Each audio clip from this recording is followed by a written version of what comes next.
Каждый год эта штука убивает больше людей, чем все маньяки, войны и катастрофы вместе взятые. И продается она в любом магазине за углом. 100 лет назад ее вообще никто не курил. Серьезно. В начале 20 века сигарету считали баловством для меньшинства, а спустя полвека курит уже каждый второй. Что произошло? Одна табачная компания придумала, как заставить курить целую планету. И сделала это буквально за пару десятилетий. Реклама, войны, Голливуд, даже нацистская Германия – все замешаны в этой истории. А когда наука наконец доказала, это убивает, индустрия не сдалась. Она наняла лучших пиарщиков страны и продавала людям не сигареты, а сомнения. Десятилетиями. Сегодня расскажу, как из редкой роскоши сигарета превратилась в главного массового убийцу 20 века. Ой, и почему запретить ее оказалось не так-то просто.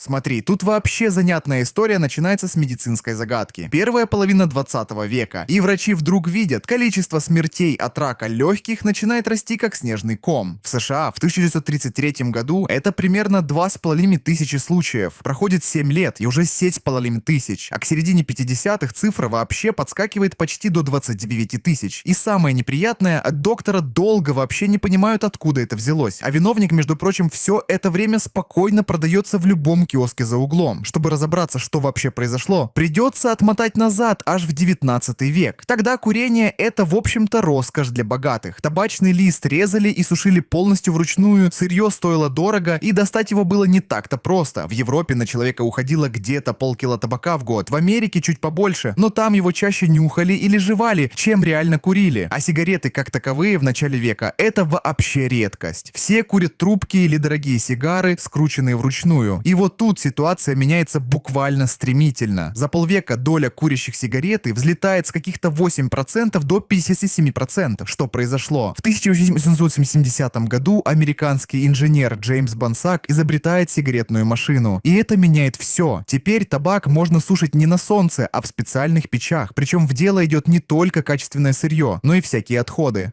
Стебли, обрезки. Производство буквально взрывается. Было 40 тысяч сигарет в день, а через пару лет уже 4 миллиона. Но чтобы столько всего продать, нужны покупатели. И вот тут в игру вступает маркетинг. Бонсак объединяется с бизнесменом Джеймсом Дьюком, и вместе они основывают American Tobacco. За 10 лет эта компания скупает сотни мелких производителей и превращается в настоящего монополиста. Дьюк придумывает гениальный ход. Он подает сигарету как простую, доступную вещь на каждый день. В противовес неспешному ритуалу с трубкой он резко снижает цену, тратит пятую часть прибыли на рекламу, и что важно, именно он придумывает саму идею табачного бренда. До этого сигареты продавались просто как продукция такой-то фабрики, без всяких запоминающихся названий. В 1911 году государство наконец вмешивается и принудительно разбивает монополию Дьюка на части. Но останавливать рост курения это, конечно, не помогает. Важно, на смену приходит бренд Camel. И тут новый трюк. Camel первым начинает продавать сигареты не поштучно, а сразу пачками по 20 штук, да еще и вбухивает в рекламу уже не 20, а целых 70% прибыли. Результат: за 5 лет продажи вырастают с миллиона сигарет до 20 миллиардов. Это 40% всего американского рынка. Дальше в дело вмешивается история покрупнее. Первая мировая война. В окопах курение становится способом справиться со стрессом и превращается в настоящую армейскую норму. Логика простая. Раздать миллионам солдат готовые сигареты куда проще, чем трубки или самокрутки. Американский генерал Першинг вообще говорил, что сигареты важны для победы не меньше, чем боеприпасы. И вот война заканчивается, а домой возвращаются миллионы мужчин, уже подсевших на никотин. Отдельно стоит рассказать про то, как индустрия взялась за женщин. До 20 века курящая женщина — это почти неприлично. Желтеют зубы, портится кожа, появляется запах изо рта. Курить начинают только две совершенно разные группы. Состоятельные городские феминистки, для которых сигарета — способ бросить вызов обществу, и небогатые крестьянки Южных Штатов, которым просто плевать на осуждение. Табачные компании смотрят на это и видят непаханное поле. Филипп Моррис выпускает Marlboro с фильтром, который рекламирует как средство против желтых зубов, и с красной полоской у основания, чтобы скрывать следы помады. А Lucky Strike идет другим путем. Продвигает сигареты как способ подавить аппетит и похудеть, со слоганом в духе «выбирая сигарету вместо конфеты». И тут подключается еще одна мощная сила — кино. В эпоху немого кино курение становится актерским приемом. Так проще показать эмоции эмоции и характер персонажа без слов. А когда появляется звук, табачные компании начинают массово подписывать голливудских звезд на рекламные контракты, обязывая их курить в кадре только определенный бренд. И зрители, конечно, начинают копировать не только одежду и манеры любимых актеров, но и привычку курить. Сигарета же куда доступнее яхты или бриллиантов. Потом подключается телевидение, и реклама сигарет проникает буквально везде, даже в детские мультфильмы. А первый в истории американский ситком «Я люблю Люси» вообще спонсируется Филипп Моррис, и его герои курят практически не переставая. Тут важно понимать одну вещь. До середины века у людей просто не было научных доказательств вреда курения. Если кто и высказывал сомнения, то скорее по религиозным или моральным причинам, а не по медицинским. Первым, кто действительно научно связал курение с раком легких, стал немецкий врач Франц Мюллер в 1939 году. Но, как ни странно, из-за того, что исследование было немецким, ему просто не поверили. И вот забавный парадокс. Именно нацистская Германия провела одну из самых жестких антитабачных кампаний в истории. Сам Гитлер был принципиальным противником курения. В Рейхе запрещали курить беременным, летчикам, членам Союза немецких девушек, а в Берлине вообще на улицах. При этом солдатам вермахта выдавали минимальный по меркам того времени табачный паёк, а вот эсэсовцам, наоборот, курева не жалели. Настоящий научный прорыв случается в 1950 году. В журнале Американской медицинской ассоциации выходят сразу две важные работы. Эпидемиолог Мортон Левин изучает онкологических пациентов и обнаруживает, что среди заболевших раком легких курильщиков в 10 раз больше, чем некурящих, а врачи Эрнст Виндер и Эвардс Грэм анализируют сотни случаев рака бронхов и приходят к выводу, что 96% пациентов – заядлые курильщики. И тут еще горькая ирония. Сам Грэм тоже курил и позже умер именно от этой болезни. Вскоре британские исследования показывают, что курение повышает риск рака легких аж в 50 раз. Официальное признание приходит в 1957 году. Главный хирург США прямо заявляет, что курение убивает, а британский Минздрав подтверждает прямую связь курения и рака. И знаешь, что подействовало на общество сильнее всех этих научных публикаций вместе взятых? Смерть от рака легких актера Хамфри Богарта в том же году. Даже литературный Джеймс Бонд, куривший по 60 сигарет в день, в книгах начинает задумываться о вреде привычки. Правда, в фильмах он продолжает дымить еще долго. Табачная индустрия на все это отвечает не отрицанием, а куда более хитрой стратегией с созданием сомнения. В 1973 году крупнейшие производители нанимают пиарщика Джона Хилла, и он выстраивает целую систему. Не спорить с фактами напрямую, а публично демонстрировать уважение к науке, одновременно намекая, что вопрос еще далеко не закрыт. По его инициативе создается комитет по исследованию табака. Формально независимый, а на деле полностью финансируемый самой индустрией. Туда набирают ученых, готовых за щедрые гранты ставить связь курения и рака под сомнение, и часть неудобных исследований, например, о том, что никотин реально вызывает привыкание.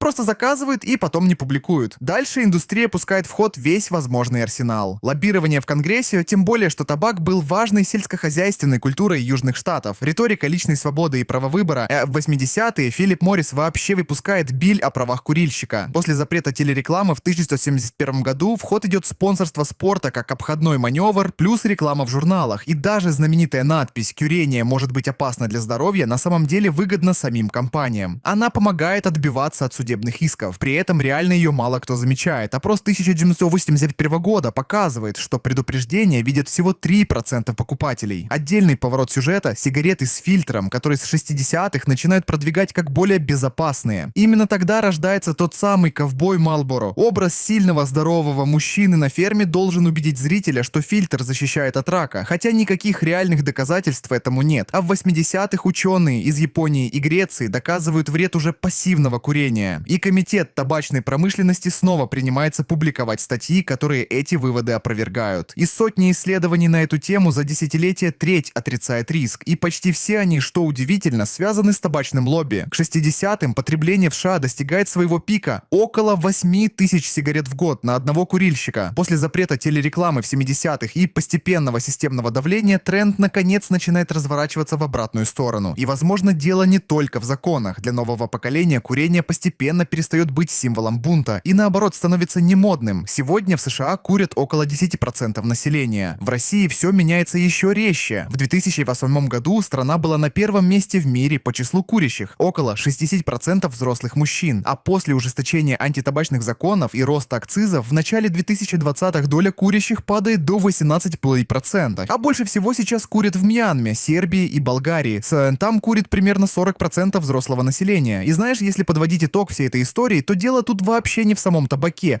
Опасных веществ в мире хватает. Дело в том, насколько быстро общество способно принять вредную привычку за норму, если ее удачно упаковать, сделать дешевой и вписать в повседневную жизнь. Войны приучили к никотину миллионы мужчин, снятие кино превратило курение в красивый жест. Реклама связала его со свободой, сексуальностью и успехом. А когда наука наконец доказала весь вред, индустрия еще десятилетиями продавала не сигареты, а сомнения, используя ровно ту же логику, что и любой современный маркетинг зависимости под видом свободного выбора. И если вдуматься, эта история не только про табак. Это история про то, как легко манипулировать целым обществом, если знать, на какие кнопки нажимать. Если было интересно, ставьте лайк, это реально помогает ролику попасть в рекомендации. Подписывайтесь на канал, чтобы не пропустить следующие разборы. И обязательно поделитесь видео с друзьями. Им наверняка тоже будет любопытно узнать, как одна сигарета изменила ход целого века.